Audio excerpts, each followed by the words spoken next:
Thank you very much for joining us for our Man in the High Castle 4th and final season panel here at Comic-Con. It's a very epic end. It's in some ways very conclusive, in other ways very ambiguous ending, and delicately done. It's really about hope and possibilities, new possibilities. You know, a year has gone by between season 3 and season 4, and he's really become the sort of face of this organization. His journey on season 3 was about trying to find out who he really was and to sort of reignite that fire that was in his belly and find a reason to fight again. It's about trying to find allies, trying to find out how best to take on this seemingly unbeatable enemy, and how to really get to the heart of the beast. So you see a lot more about Keto's personal life.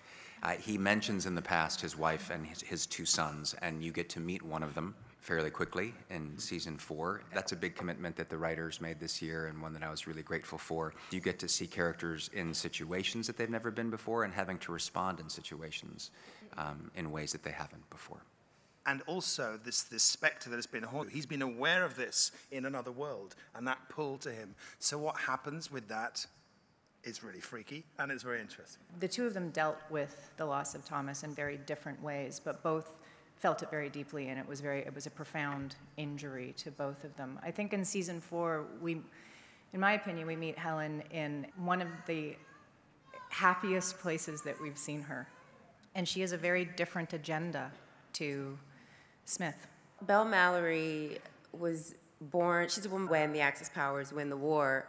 She and her immediate family are rounded up, forced into labor camps, which become extermination camps. Unspeakable things happen to her, but she manages to escape and make her way to the neutral zone via an underground railroad of sorts. And that's where we meet her in the show as a member of this movement called the Black Communist Rebellion. It was really difficult for us to find things to keep. Yeah, mementos are a problem with this. It's all swas.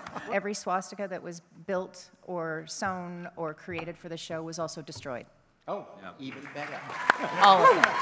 Every single one.